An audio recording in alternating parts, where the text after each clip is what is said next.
माओवादियों के खिलाफ अब तक 2024-25 में छत्तीसगढ़ और दंडकारण्य के इलाके में बड़ी मुठभेड़ें हुई, जिसमें बड़ी संख्या में अब तक सेंट्रल कमेटी और डीकेएसजेडसी स्तर के माओवादी मारे गए। इसी दरमियान आज अब ये हो गया था कि अब दंडकारण्य में या छत्तीसगढ़ से माओवादियों की संख्या बहुत नगण्य हो गई है। अब सबसे बड़े नेता के तौर पर यहाँ पर डीकेएसजेडसी में पापा राव ही बचा हुआ है, कोई सेंट्रल कमेटी नहीं है। ऐसे में अब सरकार की मंशा है या फोर्स की जो फोकस है अब वो झारखंड के इलाके में, क्योंकि अगर अब आप उनके लिस्ट पर ध्यान दें तो कुछ ही उंगलियों में गिने जाने वाले माओवादी ही बचे हुए हैं, जिसमें अगर पुलिस का रिकॉर्ड देखें तो मिसिर बेसरा, गणपति और देवजी सिर्फ 3 पुलिस ब्यूरो हैं, और वहीं अनलदा और संग्राम ये 2 सेंट्रल कमेटी के सदस्य माने जा रहे थे, जिसको लेकर छत्तीसगढ़ में जो पुलिस के अधिकारी हैं उनके बयान होते थे। उस आधार पर अब झारखंड में टारगेट था कि वहाँ पे जो माओवादी हैं उन्हें भी कैसे खत्म किया जाए। उसको लेकर आज एक बड़ी मुठभेड़ झारखंड में हुई है, जिसमें बहुत बड़ी सफलता झारखंड को मिली भी है। क्या है पूरा मामला, इस पर बातचीत करते हैं। नमस्कार, मैं विकास तिवारी हूँ और आप बस्तर टॉकीज देख रहे हैं।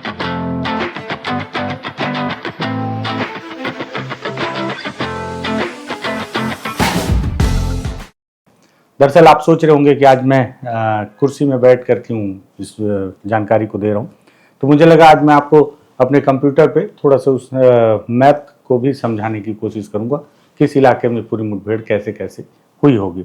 तो बातचीत करते हैं। दरअसल आज सुबह से एक खबर आ रही थी कि मुठभेड़ हो रही है और उसमें बड़ी सफलता मिल सकती है। तो सबसे पहले मैं आपको बताऊं कि झारखंड का जो पश्चिम सिंहभूमि का जो जिला है उसमें कुमदी गांव, जो कि किरीबुरू थाना क्षेत्र के अंतर्गत आता है, उस इलाके में ये पूरी मुठभेड़ हुई है। सुबह लगभग 6:20 से ये मुठभेड़ शुरू हुई और जो लगभग 10-11 बजे तक प्राथमिक तौर पर चली। उसके बाद सर्च ऑपरेशन दिन भर चलते रहे और उस ऑपरेशन के बाद अब तक पुलिस के अधिकारी में, जिसमें सीआरपीएफ के आईजी ने आज एक प्रेस कॉन्फ्रेंस आयोजित की और उस प्रेस कॉन्फ्रेंस में उन्होंने बताया कि 15 माओवादी मारे गए। इन मारे गए 15 माओवादियों में अब तक 10 माओवादियों की शिनाख्ती भी हो चुकी है, जिन पर 3 करोड़ से ज़्यादा का इनाम, 3 करोड़ 60 लाख रुपए का लगभग इनाम घोषित किया गया था। ये मुठभेड़ को लेकर सबसे पहले मैं आपको बताऊं कि तैयारियां काफ़ी लंबे समय से चल रही थी। उस इलाके में मिसिर बेसरा जो कि पोलित ब्यूरो है और अनलदा जो कि सेंट्रल कमेटी के सदस्य हैं, उन्हें लगातार फोर्स ट्रैक कर रहे थे कि कब कैसे कहाँ मिल जाए, और उसी ट्रैक के आधार पर उन्हें पकड़ा गया। तो जो मारे गए जो 10 लोग हैं जिनकी शिनाख्ती की गई है, दरअसल मैं उनकी तस्वीरें ये रखा हुआ हूँ जो पुलिस ने जारी किया प्रेस कॉन्फ्रेंस के बाद। इसमें उन्होंने बताया कि सबसे पहला नाम, जो कि 1 करोड़ की इनामी नक्सली हैं, अनल उर्फ पतिराम मांझी उर्फ गोपाल उर्फ रमेश उर्फ तूफानदा उर्फ तुर्कू मांझी उर्फ टोलो मांझी उर्फ टोटो मरांडी उर्फ तारू मांझी, इतने इनके नाम थे। और ये सेंट्रल कमेटी सदस्य थे जो कि गिरिडीह के ही रहने वाले थे। दूसरे की पहचान हुई है अनमोल दा उर्फ लालचंद हेम्ब्रॉन, सुशांत उर्फ समर जी उर्फ गुरु जी। ये सैक स्पेशल एरिया कमेटी के मेंबर रहे हैं और ये बोकारो डिस्ट्रिक्ट के रहने वाले थे। इन पर 25 लाख का इनाम था। तीसरा नाम है अमित मुंडा उर्फ सुखलाल मुंडा, इन पर 15 लाख रुपए का इनाम था। और फिर है पिंटू लोहरा जो कि एसजेडसी थे, इन पर 5 लाख का इनाम था। राजेश मुंडा ये एसी रैंक के थे, इन पर कितना इनाम है इसका जिक्र नहीं किया गया है। वहीं एक महिला माओवादी कैडर की भी पहचान हो गई, जिसका नाम बबीता उर्फ छोटी, जो कि राजेश की पत्नी थी। ये रैंक इनका सिर्फ कैडर के तौर पर दिया गया है। पूर्णिमा गोपे, ये भी रैंक इनका सिर्फ कैडर के तौर पर दिया गया है। लालजीत जो कि रैंक इनका एसजेडसी था, इन पर 5 लाख रुपए का इनाम था। उसके बाद सोमवारी पूर्ति, ये भी कैडर के तौर पर हैं, इनाम का जिक्र नहीं किया गया है। समीर सोरेन उर्फ सोमय सोरेन, ये वेस्ट बंगाल के रहने वाले थे, इन पर 5 लाख का इनाम था। और इतने लोगों की शिनाख्ती अब तक हो चुकी है। सबसे खास बात इसमें यह है कि इसे बड़ी सफलता इसलिए मानी जा रही है क्योंकि इसमें अनलदा भी मारे गए हैं जो कि सेंट्रल कमेटी के सदस्य हैं। इनको लेकर कितने इनके ऊपर घटना इनके नाम पर अलग अलग जगह पर थाने में है, उसको लेकर बताया गया है कि क्रियावादी का नाम अनलदा उर्फ पतिराम मांझी उर्फ रमेश, पिता छोटू मांझी उर्फ लंगड़ा, ये थाना पीरटांड, जिला गिरिडीह, झारखंड के रहने वाले हैं, सेंट्रल कमेटी के सदस्य हैं। इनके ऊपर 1 करोड़ का इनाम झारखंड में, 1 करोड़ 20 लाख का इनाम उड़ीसा में और एनआईए ने इन पर 15 लाख रुपए का इनाम था। सबसे खास बात है कि 149 इनके खिलाफ मामले दर्ज हैं, लेकिन उन 149 मामलों में जो सबसे महत्वपूर्ण कुछ घटनाएं हैं, जिसमें गिरिडीह होमगार्ड शस्त्रागार से राइफल लूटने की घटना है, जो कि 11/11/2005 की घटना है। उसमें उन्होंने होमगार्ड प्रशिक्षण संस्थान पर हमला किया। इसमें 3 होमगार्ड के जवान और एक आम नागरिक की हत्या करके 183 राइफल इन्होंने लूट लिए थे। 2 रिवॉल्वर भी थी और 2000 जिंदा कारतूस लूट ली गई थी इनके द्वारा। खास महल बोकारो में सीआईएसएफ के कैंप पर इन्होंने हमला किया था 2006 में, जो कि 3 मार्च 2006 की घटना है। इसमें 2 सीआईएसएफ के जवान गंभीर रूप से घायल हुए थे और जिसमें 5 जिला बल के जवान शहीद हुए थे। माओवादियों द्वारा विस्फोटक लगाकर बैरक को उड़ा दिया गया था। जून 2018 में कुचाई थाना क्षेत्र अंतर्गत कसरौली के पहाड़ी क्षेत्र में पुलिस के साथ मुठभेड़ की घटना में 1 पुलिसकर्मी और 1 कोबरा जवान शहीद हुए थे। वहीं मई 2019 में इन्होंने आईडी ब्लास्ट किया था, जिसमें 2 जवान गंभीर रूप से घायल हो गए थे। 2019 मई में ही इन्होंने राय सिंदरी के अभियान के दौरान पुलिस पर घात लगाकर आईडी से हमला किया था। इसमें कोबरा एवं जेजे के 15 पदाधिकारी और जवान गंभीर रूप से घायल हुए थे। कुकड़ू हाट बाजार हत्याकांड में 2019 में इन्होंने तिरलूडीह थाना अंतर्गत कुकड़ू हाट बाजार में घात लगाकर 5 पुलिसकर्मियों की हत्या कर उनके हथियार लूटे थे। नवंबर 2019 में कुचाई थाना अंतर्गत इन्होंने एक अभियान पर हमला किया था, जिसमें पुलिस बल पर इन्होंने जो हमला किया। 2020 में रजियामा पुलिस विकेट के आरोपी में बाकी है। इसको लेकर आज वहां पर प्रेस कॉन्फ्रेंस हुई, जिसमें सीआरपीएफ के आईजी ने खुद इस प्रेस कॉन्फ्रेंस को आयोजित किया। तो दरअसल मैं आपको ये गूगल मैप के सहारे से ये पूरा नक्शा समझाना चाह रहा हूँ कि कहाँ पे और कैसे ये मुठभेड़ हुई है। ये जो रेड पॉइंट देख रहे हैं आप, इसी पॉइंट पे सबसे पहला इनकाउंटर हुआ और सबसे पहला इनकाउंटर इसमें कुमदीह जो एक गाँव है, जो कि पश्चिम सिंहभूम जिले का इलाका है और इसी इलाके के बहुत नज़दीक में पूरा मुठभेड़ हुई है। बताते हैं कि फोर्स बहुत दिन से इन पर नज़र रख रही थी और आज पुलिस के अधिकारियों ने भी प्रेस कॉन्फ्रेंस के दौरान इस बात का जिक्र किया कि उन पर ज़मीन से लेकर आसमान तक हर वो अत्याधुनिक जो संसाधन अभी फोर्स उपयोग कर रही है, उसका उपयोग करते हुए उन्हें टारगेट किया जा रहा था। और यहाँ पर 20 माओवादी होने की सूचना थी, जिसका नेतृत्व अनलदा उर्फ पतिराम मांझी के हाथ में था। वो उनकी सिक्योरिटी गार्ड की टीम थी।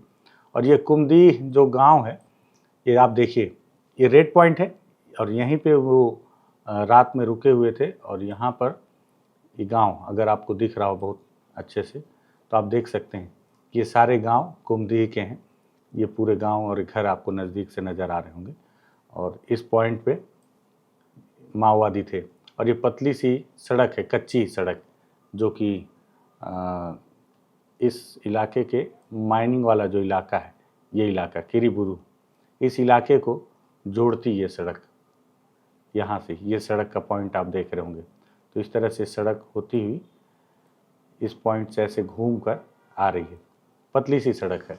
और ये जो पहाड़ी है, इसी पहाड़ी पे माओवादी थे और इनको मुझे लगता है रसद सामग्री और दैनिक उपयोगी सामान की भरपाई ये ग्रामीणों की अगर मदद मिलती भी रही होगी, तो कुमदीह ग्रामीण उसके अलावा ये इस इलाके में भी कुछ घर नज़र आ रहे हैं। आप देखिए, इस इलाके में भी, इस पॉइंट के इस तरफ में भी, और साथ ही साथ इसी पहाड़ी के अगर दूसरी तरफ चले जाएं तो यहाँ पे भी आपको छोटे छोटे मकान नज़र आ रहे हैं। हालांकि मकान दूर दूर पर हैं, बस्तर के अबूझमाड़ के तर्ज पर उसी तरह का पूरा इलाका है यहाँ पे भी। लेकिन ये है कि चारों तरफ ये पॉइंट आपको नज़र आएंगे जहाँ पे ये पहाड़ी घिरी हुई है थोड़े थोड़े। तो यहाँ पर जो है अनलदा अपनी टीम के साथ मौजूद थे और इसको पॉइंट आउट करके पूरा ऑपरेशन लॉन्च किया गया। रात में ही पूरी फोर्स जो है इस पूरे इलाके को चारों तरफ से घेर कर बैठ गई थी और उनका इंतज़ार था कि सुबह जैसे ही होगी तब वो अपने कॉर्डन को छोटा करते जाएंगे और एनकाउंटर शुरू किया जाएगा। तो सबसे पहले सुबह 6:20 पर पहली फायरिंग हुई, जिसमें फोर्स ने इस तरफ से आकर उन्हें घेरा, और घेरने के बाद जब गोलियां चलने लगी तो सबसे पहले ही 2 से 3 माओवादी यहाँ मारे गए। और उसके बाद फिर दूसरा पॉइंट जो है वो ये देखिए, दूसरे पॉइंट में ये पॉइंट है जो एनकाउंटर स्पॉट है ये। तो सबसे पहले यहाँ पे एनकाउंटर हुआ, दूसरा एनकाउंटर फिर इस इलाके में हुआ, यहाँ पर ऊपर चढ़ के, क्योंकि माओवादी जैसे इस तरफ से गोलियां चली तो भागकर ऊपर चढ़ने लगे। लेकिन फोर्स ने उन्हें इस तरह से चारों तरीके से उन्हें चारों ओर से घेर रखा था, और उनके लिए हवा निकलने की भी जगह नहीं थी इस पूरे इलाके से। इस तरह से फोर्स ने, सीआरपीएफ की कोबरा बटालियन, सीआरपी और वहाँ के जो स्थानीय जिला बल हैं, इसका ऑपरेशन था। लेकिन इस ऑपरेशन को लीड ही किया था कोबरा ने, और कोबरा और सीआरपी ने ही बड़ी सफलता इसे हासिल की। इसलिए सीआरपीएफ के आईजी ने भी आज प्रेस कॉन्फ्रेंस को मुख्य तरीके से इसे नेतृत्व दिया पूरे प्रेस कॉन्फ्रेंस को लेकर। तो ये एनकाउंटर का दूसरा स्पॉट था। इस तरह से सबसे पहले सुबह 6:20 पर, फिर लगभग 6:45 बजे, और फिर और ऐसे ही पूरे इलाके में, पूरे इस इलाके में पहाड़ियों को, क्योंकि उस पूरी पहाड़ी को बहुत योजनाबद्ध तरीके से घेरा गया था, और वहाँ पर उन्हें दौड़ा कर अलग अलग जगह पर मारा गया।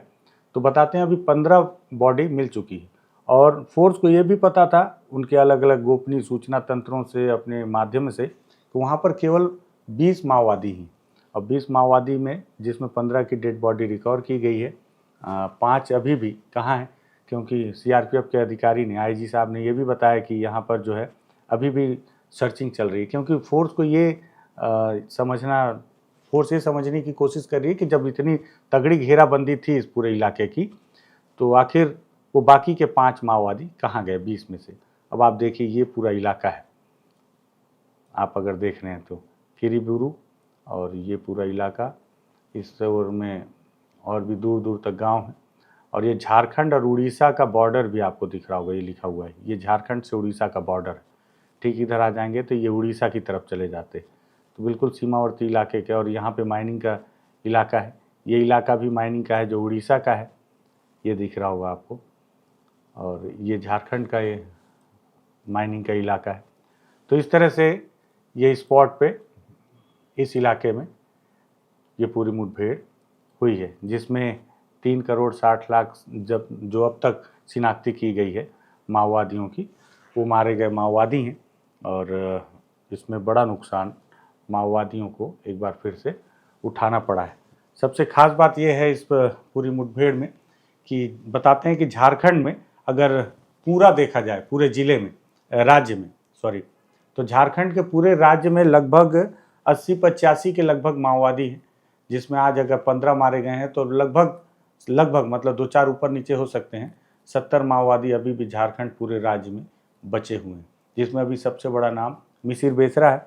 मिसिर बेसरा माओवादी संगठन के लिए सबसे बड़ा नाम है, क्योंकि वो पोलित ब्यूरो है, और पूरे देश में अगर माओवादियों के पोलित ब्यूरो पर बात की जाए तो केवल 3 पोलित ब्यूरो पुलिस के रिकॉर्ड के अनुसार बचे हुए, जिसमें मिसिर बेसरा, गणपति और देवजी। संगठन कितने खात्मे पर है, या खत्म हो गया है, या होने वाला है, ये तो खैर भविष्य बताएगा। लेकिन अगर संगठन के नेतृत्व पर बात की जाए तो मिसिर बेसरा और देवजी ही 2 बड़े ऐसे नाम हैं जिन्हें अगर माओवादियों ने चुना तो अपना महासचिव चुन सकते हैं। इसलिए अब झारखंड एक बड़ा टारगेट बना हुआ है।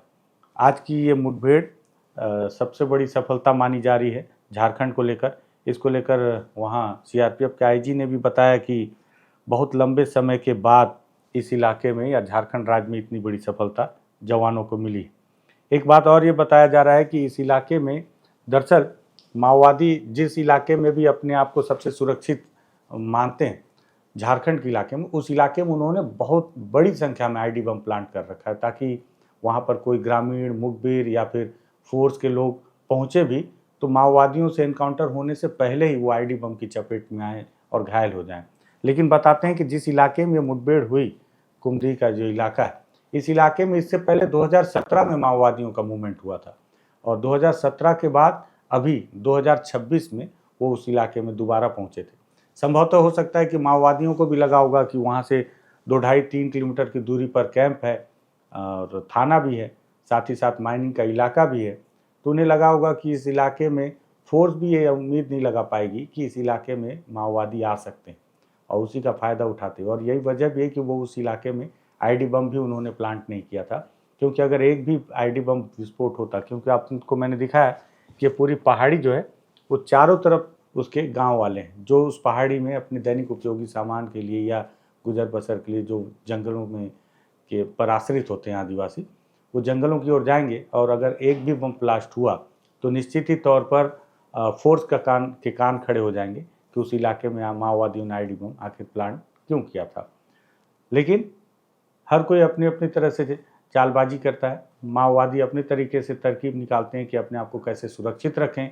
फोर्स इस तरह से तरकीब निकालती है कि किस तरह से माओवादियों को फंसाया जाए या माओवादियों को जंगलों में तलाशा जाए। और इस बीच जो सबसे ज़्यादा ताकतवर होता है उसे सफलता मिलती है और जो कमज़ोर होता है वो मारा जाता है। किसी समय में माओवादियों ने सीआरपीएफ के 76 जवानों की हत्या बस्तर में की और अब जवान माओवादियों को मुठभेड़ में मार गिरा रहे हैं और उनकी संख्या भी कभी 31, 29, 38 और अब 15 इस तरह से होती जा रही है। सीआरपीएफ के अधिकारी ने क्या कहा वो भी आप सुनिए, जो आज प्रेस कॉन्फ्रेंस में उन्होंने पत्रकारों के समक्ष कुछ जानकारी रखी।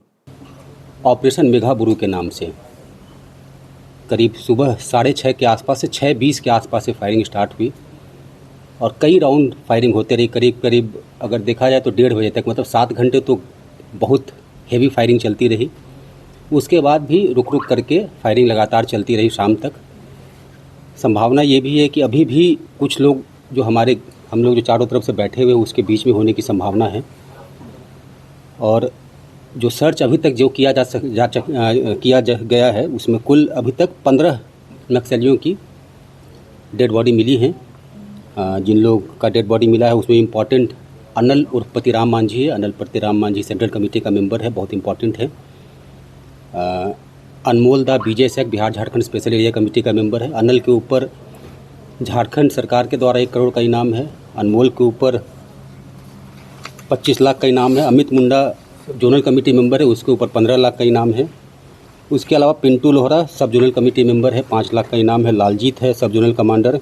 राजेश मुंडा, बुलबुल, बबीता, पूर्णिमा, सूरजमणि और जोगा, इतने लोगों की पहचान अभी हो पाई है। 4 लोगों की पहचान होनी अभी बाकी है। इनके ऊपर उड़ीसा पुलिस के द्वारा ये बहुत ह्यूज रिवार्ड घोषित किया गया है उड़ीसा सरकार के द्वारा। पतिराम मांझी के ऊपर 1 करोड़ 20 लाख का और बाकी 65 लाख का इनाम घोषित किया गया है अनमोल के ऊपर। तो इससे झारखंड में तो राहत की सांस ली ही जाएगी, साथ में उड़ीसा पुलिस के लिए भी एक देखा जाए तो उड़ीसा का भी जो ये बॉर्डर है वो बिल्कुल नक्सल फ्री हो जाता है। तो एक बहुत ही इम्पॉर्टेंट अचीवमेंट संयुक्त बलों के द्वारा, झारखंड पुलिस के द्वारा, सीआरपीएफ के द्वारा, कोबरा के द्वारा, झारखंड जगुआर के द्वारा आज अचीव किया गया है। अगर आप लोग देखिएगा तो पिछले साल 2 सेंट्रल कमेटी मेंबर मारे गए थे। बोकारो में एक मारा गया था, बोकारो में विवेक दा मारा गया था। उसके बाद फिर हजारीबाग में परवेश सोरेन मारा गया था। दोनों 1-1 करोड़ के रिवार्डी थे। अब ये तीसरा सेंट्रल कमेटी का मेंबर मारा गया है। कुल 4 सेंट्रल कमेटी के मेंबर झारखंड में एक्टिव था पिछले लास्ट 2 से 3 साल से। 4 में से 3 न्यूट्रलाइज हो चुका है। अब सिर्फ 1 बचता है, मिसिर बेसरा है, वो 1 बचता है। तो ये देखा जाए तो नक्सल की लड़ाई की बिल्कुल आखिरी दौर है और हम लोग की कोशिश है कि जल्दी से जल्दी जो लड़ाई है इसको हम लोग ख़त्म करें। ये सीआरपीएफ के आईजी हैं जो कि झारखंड के हैं और साकेत सिंह साहब हैं। इन्होंने प्रेस कॉन्फ्रेंस में किस तरह से पूरे एनकाउंटर को लेकर जानकारी दी और झारखंड में आज एक बड़ी मुठभेड़ हुई जिसको लेकर ये पूरी जानकारी थी। मुझे लगा कि मैं आपको मैप के माध्यम से भी ये सारी जानकारी बताने की कोशिश करूं कि वो एनकाउंटर का स्पॉट कहाँ पर है, कैसे ये पूरी एनकाउंटर ये मुठभेड़ हुई होगी और घटनास्थल के भी कुछ तस्वीरें जो हमारे पास पहुँची हैं वो भी हम आपको दिखाने की कोशिश कर रहे हैं। अगर आपको लगे कि ये महत्वपूर्ण जानकारी और भी लोगों तक पहुंचनी चाहिए तो इसे आप शेयर कर सकते हैं और अगर लगता है कि बस्तर टॉकीज ठीक ठाक जानकारी दे पा रहा है, सब्सक्राइब कर लेना चाहिए, तो आप बस्तर टॉकीज को भी सब्सक्राइब कर सकते हैं। धन्यवाद।